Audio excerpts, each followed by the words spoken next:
Hello dear friends, this is Mahima and you are watching Rise Smart Hindi. तहे दिल से आप सभी का स्वागत है हमारी वो कैब डेडिकेटेड क्लास में। तो चलिए आज की क्लास को हम शुरू करते हैं और देखते हैं ऐसे कौन से वर्ड्स हैं जिनके सिनोनिम्स हमें पता होने बहुत ज़रूरी है और उनका मतलब जानना हमें बहुत ज़रूरी है।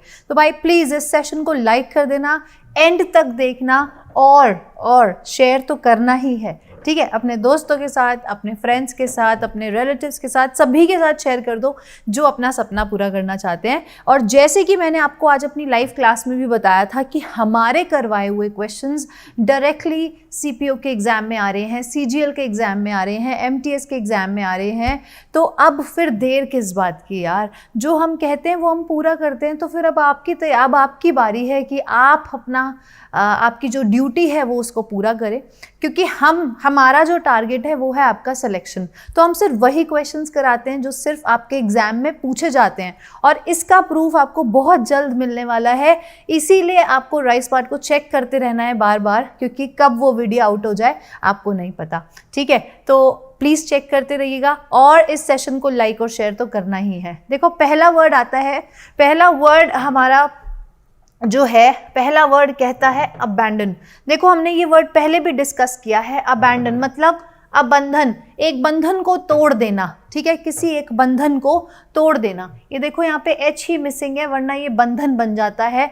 किसी एक बंधन को तोड़ देना, ठीक है। तो अबैंडन कर देना मतलब किसी को छोड़ देना। जब आप एक बंधन तोड़ देते हो तो किसी को छोड़ देते हो। To leave somebody something that you are responsible for, usually permanently, ठीक है। तो हमेशा के लिए उसको तोड़ देना, हमेशा के लिए उसको छोड़ देना, किसी एक धागे को तोड़ देना, किसी एक बंधन को तोड़ देना, ठीक है। तो जिसके सिनोनिम्स हैं वो है सरेंडर और एक है डेजर्ट, ठीक है भाई। तो प्लीज़ ये ध्यान रखने हैं आपको सिनोनिम्स, ठीक है। बहुत ही बढ़िया तरीके से आप इनको करेंगे और याद करेंगे ऐसी ही ट्रिक्स के साथ, तो ताकि आपको ये वर्ड्स जब एग्ज़ाम में सामने आए तो आपको एकदम से क्लिक हो जाए कि हाँ ये मैम ने करवाया था, तो ये वही वर्ड है, ठीक है। नेक्स्ट वर्ड देखो, नेक्स्ट वर्ड है ड्रेडफुल। भाई इसको ना ऐसे याद करो कि अगर आप किसी डेड इंसान को देखते हो, किसी डेड बॉडी को देखते हो, तो आपका मन कैसा हो जाता है? बहुत ज़्यादा अजीब हो जाता है। आप बहुत ज़्यादा अनप्लेजेंट फील करने लग जाते हो किसी डेड इंसान को देखकर। तो ड्रेडफुल का मतलब ही वेरी बैड एंड अनप्लेजेंट होता है। इसके सिनोनिम्स अगर आप देखेंगे तो टेरिबल या फिर इसका सिनोनिम है अपैलिंग, ठीक है। तो ये जब आप किसी डेड इंसान को देखते हो तो आपका मन बहुत ज़्यादा अनप्लेजेंट हो जाता है, ये आपको देखना है, ठीक है। नेक्स्ट वर्ड है जस्टिफाइबल, ठीक है। जस्टिफाइबल मतलब कि कोई चीज़ जब जस्टिफाइड है आप उसको तभी एक्सेप्ट कर सकते हो, अगर उसके अंदर कोई लॉजिक है, कोई रीज़न है, तभी आप उस चीज़ को एक्सेप्ट कर सकते हो, ठीक है। तो अगर वो जस्टिफाइड होगी तभी आप you will be able to accept it, ठीक है। तभी you will be able to accept it, तभी you will be able to reason it, ठीक है। यही जस्टिफाइबल का मतलब है। और इसके जो सिनोनिम्स हैं वो है एक्सेप्टेबल एंड रीजनेबल, ठीक है जी। नेक्स्ट देखें, नेक्स्ट वर्ड आता है वायेबल। वायेबल का मतलब होता है, देखो वाया क्या होता है? थ्रू, किसी के जरिए, किसी के थ्रू। और एबल मतलब अगर आप किसी के जरिए कुछ काम करवा पा रहे हैं, चाहे कैसे ही करवा पा रहे हैं, at the end of the day वो काम पूरा हो रहा है, ठीक है। तो ऐसी कोई चीज जो कि हो रही है, दैट कैन बी डन, ठीक है, उसको हम बोलते हैं वायेबल, ठीक है। इसके सिनोनिम्स देखो, सस्टेनेबिलिटी और दूसरा है पॉसिबल। ऐसी कोई चीज़ चाहे वो किसी भी जरिए से, किसी के भी थ्रू पॉसिबल होनी चाहिए और वो पॉसिबल है, तो उसको हम बोलेंगे वायेबल, ठीक है जी। नेक्स्ट वर्ड देखते हैं, नेक्स्ट वर्ड की ओर चलते हैं, एफिमेरल। एफिमेरल एक बहुत ही दर्दनाक घटना की, दर्दनाक पीरियड की हमें याद दिलवाता है, और वो है कोविड का पीरियड, ठीक है।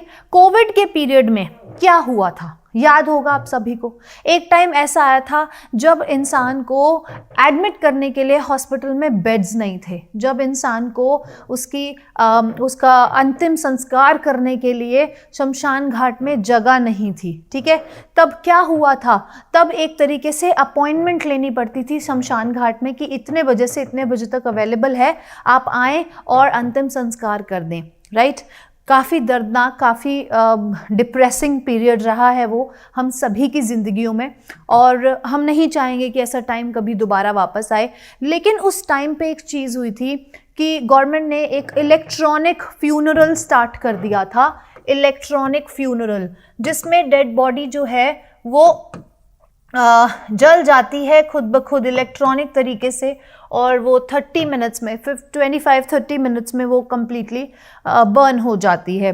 तो उसमें हम क्या था, मतलब उसमें जब हमें इलेक्ट्रॉनिक फ्यूनरल के बारे में पता चला और हमें बताया गया कि उसमें कुछ ही देर तक, मतलब ज़्यादा टाइम नहीं लगता, ऐसी चीज़ जो जल्दी से हो जाती है बहुत शॉर्ट टाइम लेती है। तो इलेक्ट्रॉनिक फ्यूनरल से आप याद करेंगे एफीमेरल, ठीक है, ऐसी कोई चीज़ जो बहुत ही कम टाइम के लिए लास्ट करती है, ठीक है, ऐसी मशीन वो दिखती है, ट्रांजिटरी है और शॉर्ट लिव्ड है, शॉर्ट लिव्ड है, बहुत कम समय में वो चीज़ जो है ख़त्म हो जाएगी, it last for very very short time, ठीक है जी। नेक्स्ट वर्ड देखते हैं, हीडियस। अब यार एक बात बताओ, जब आपके घर गेस्ट आते हैं तो आप कुछ चीज़ों को हाइड कर देते हो, ठीक है, आप कुछ चीज़ों को हाइड करना शुरू कर देते हो, घर में सफाई करनी शुरू कर देते हो, जो आपके घर कपड़े फैले होते हैं आप उनको समेटना शुरू कर देते हो। क्यों करते हो ऐसा? इसीलिए करते हो ताकि वो बहुत ज़्यादा डिस्गस्टिंग फीलिंग ना दे, आपके घर कोई आए तो वो ये ना कह सके कि भाई ये क्या करा है, ये क्या किया है तुमने, ठीक है, ऐसा ना करे। और ऐसा भी ना हो कि छी, डिस्गस्टिंग, टेरिबल, ऐसा भी फीलिंग ना हो। तो हाइडियस का मतलब ही होता है डिस्गस्टिंग और अगली, ऐसी कोई चीज़ जो बहुत ही ज़्यादा अगली है और बहुत ज़्यादा डिस्गस्टिंग है, और इसका मीनिंग भी यही होता है, अगली, ठीक है, टेरिबल। ओके, नेक्स्ट देखो आता है वर्ड हैजार्डस। हैजार्डस, देखो यहाँ पे हैजार्डस को आप कैसे याद करोगे कि जो हैजा बीमारी थी, हैजा बीमारी हुई थी कुछ सालों पहले, और वो भी एक पेंडेमिक की तरह हो गया था, एक मतलब ऐसे फैली थी वो भी कि उसको रोकना मुश्किल हो गया था, ठीक है। तो हैजा बीमारी जो थी वो काफ़ी डेंजरस थी, तो हैजार्डस का मतलब ही होता है डेंजरस, ठीक है, जो आपको हार्मफुल है हमारे लिए, पेरिलस है, डेंजरस है, प्रिकेरियस है, हार्मफुल है, ठीक है, डेडली है, ठीक है, हार्मफुल है, डेडली है, ऐसी कोई चीज़ जो हमारे लिए हैजा की तरह है, मतलब ऐसी बीमारी की तरह है जो हमारे लिए डेंजरस है, ठीक है भाई। नेक्स्ट वर्ड आता है मिलियो।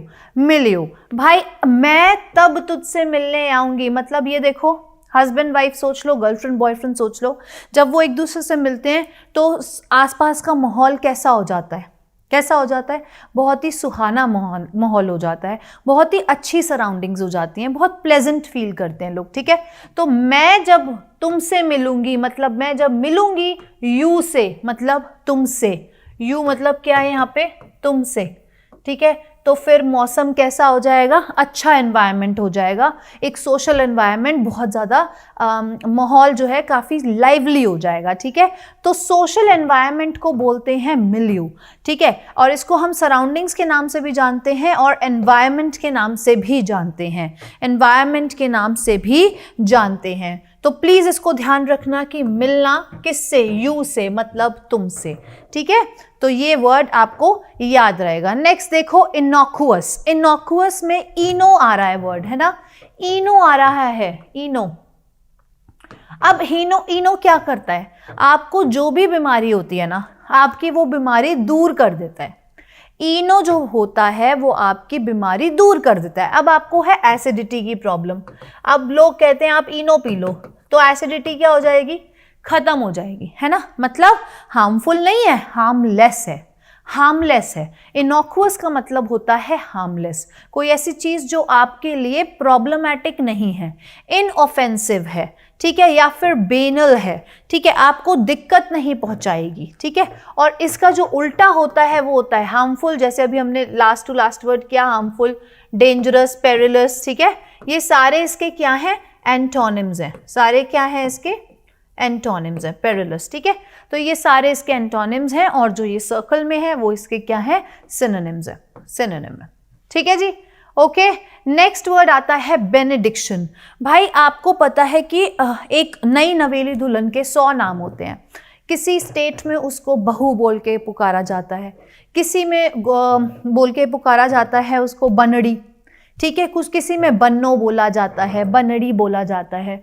तो यहाँ पे देखो बनड़ी, जो नई नई दुल्हन होती है, बनड़ी होती है, जो बींदनी होती है, कहीं कहीं बींदनी भी बोला जाता है। बींदनी जो होती है उसको लोग क्या करते हैं, सब लोग उसको मुंह दिखाई के लिए आते हैं घर में, है ना। नई नई बींदनी जो होती है, नई नई दुल्हन होती है, उसको देखने के लिए सब लोग घर आते हैं, और घर आकर क्या करते हैं, उसको ब्लेसिंग देते हैं, है ना। उसको अच्छी अच्छी दुआएं उसके लिए करते हैं, और उसको बोलते हैं कि पूतो नाव दूतो नाव पूतो फलो, ऐसा कुछ होता है ना। और फिर बोलते हैं कि सौभाग्यवती रहो, बहुत सारी ब्लेसिंग्स देते हैं, ठीक है, नई नवेली दुल्हन को, ठीक है। तो बेनेडिक्शन का मतलब ही ये होता है कि अटरेंस ऑफ अ ब्लेसिंग, ठीक है, जिसके लिए हम वर्ड यूज करते हैं बेनिसन और इन्वोकेशन, ठीक है।